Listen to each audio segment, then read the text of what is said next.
Ìwé ìhìnrere Matteu orí 4 ẹsẹ̀ 1. Nígbà náà ni a darí Jesu sí ijù láti ọwọ́ ẹ̀mí láti dán wò lọ́wọ́ èṣù. Mo gbàdúrà fún ẹ pé èṣù kò ní dán ẹ wò lórúkọ Jésù. Tó bá tiẹ̀ ń rí ìdánwò, agbára àti borí ìdánwò kó wọ ọ́ náà lórúkọ Jésù. Kò sẹ́ni tí ì rí ìdánwò. Jésù rí ìdánwò. Jésù ọmọ Ọlọ́run ó rí ìdánwò. Jésù ń borí ìdánwò. Gbogbo ìdánwò tó bá ń kọlù ẹ, ọgbọ́n àti ẹ̀mí àti òye àti ìmọ̀ láti borí ìdánwò kó wọ ọ́ náà lórúkọ Jésù. Jósẹ́fù ó borí ìdánwò. Gbogbo wa la ti rí oríṣiríṣi ìdánwò. Ìdánwò nípa owó wà. Wọ́n á sọ pé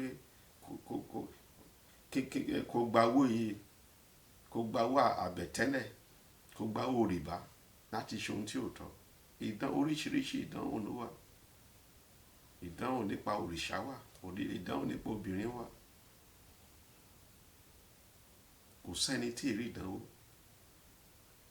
Mo gbàdúrà fún ẹ ní òní pé agbára àti borí ìdánwò, agbára àti mọ ohun tó máa ṣe, agbára tí ò ní jẹ́ kó kùnà níjọ́ tí ìdánwò ìgbàgbọ́ ẹ ìjọ́ tó bá dé, kọ́nà kò fún ẹ ní agbára náà.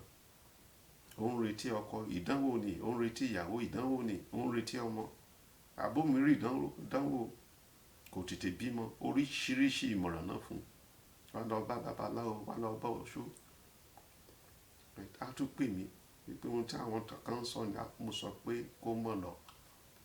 Ó sì gbọ́ràn sí mi lẹ́nu, ó gbọ́ràn sí mi mọ́ lẹ́nu. A dúpẹ́ lọ́wọ́ Ọlọ́run nísìnyí pé ó bí ìbejì. Oríṣiríṣi ìdánwò ló wà.